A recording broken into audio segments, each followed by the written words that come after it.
नमस्कार, one India Hindi में आपका स्वागत है। मैं हूं शिखा धूरिया। केंद्रीय रिजर्व बैंक की मॉनेटरी पॉलिसी कमेटी ने शुक्रवार को नई मौद्रिक नीति का ऐलान कर दिया। इस बार भी रेपो रेट में कोई बदलाव नहीं किया गया है। रेपो रेट 4% पर और रिवर्स रेपो रेट 3.35% पर बरकरार रखी गई है। आरबीआई गवर्नर शक्तिकांत दास ने कहा कि आर्थिक सुधार के लिए नीतिगत दरों में कोई बदलाव नहीं किया गया है। उन्होंने कहा कि और जब तक जरूरी होगा तब तक यही रुख बनाए रखा जाएगा।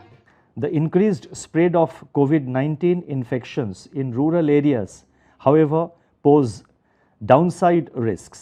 Taking all these factors into consideration, real GDP growth is now projected at 9.5% in 2021-22, consisting of 18.5% in first quarter, 7.9% in second quarter, 7.2% in the third quarter, and 6.6% in the fourth quarter of 2021-22.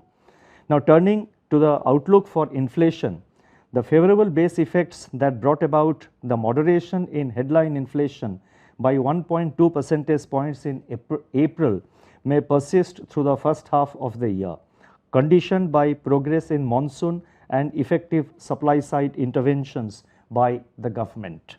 Upside risks to inflation emanate from persistence of second wave and consequent restrictions on activity on a virtually pan-India basis.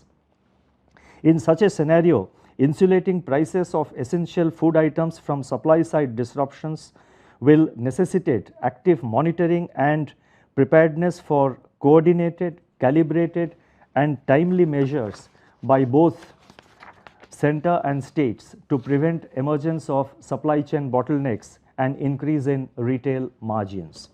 Taking into consideration all these factors, CPI inflation is projected at 5.1% during 2021-22, and this consists of 5.2% in the first quarter, 5.4% in second quarter, 4.7% in third quarter, and 5.3% in the fourth quarter of 2021-22, with risks broadly balanced. वहीं corona की दूसरी लहर से प्रभावित हुई अर्थव्यवस्था की गति को देखते हुए आरबीआई ने जीडीपी ग्रोथ के अनुमान को भी घटा दिया है। आरबीआई ने कोविड-19 की दूसरी लहर और उससे निपटने के लिए राज्यों में लगाए गए लॉकडाउन और कर्फ्यू के बीच चालू वित्त वर्ष 2021-22 की आर्थिक वृद्धि के अपने अनुमान को पहले के 10.5% से घटाकर 9.5% कर दिया है। बैंक ने बताया कि वित्त वर्ष के लिए जहां जीडीपी अनुमान 9.5% है, वहीं पहली तिमाही के लिए 18.5%, दूसरी तिमाही के लिए 7.9% और तीसरी तिमाही के लिए 7.2% और इसके बाद चौथी तिमाही के लिए अनुमान 6.6% है। रिजर्व बैंक का अनुमान है कि खुदरा मुद्रास्फीति 2021-22 में 5.1% रहेगी।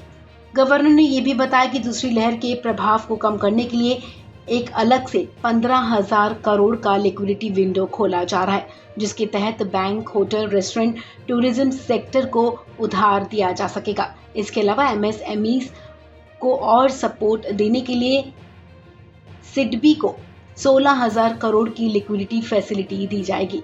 आरबीआई गवर्नर ने बताया कि केंद्रीय बैंक 17 जून को 40,000 करोड़ रुपए की सरकारी प्रतिभूतियों की खरीद करेगा। दूसरी तिमाही में 1.20 लाख करोड़ रुपए की प्रतिभूति खरीदी जाएगी।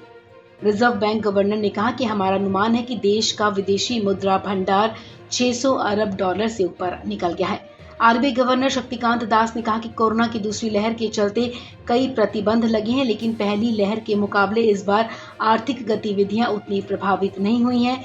लोग और बिजनेस महामारी में काम करने के तौर तरीकों को अपना रहे हैं।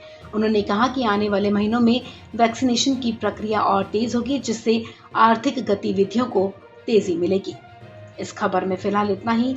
तमाम अपडेट्स के लिए आप बने रहिए वन इंडिया हिंदी के साथ।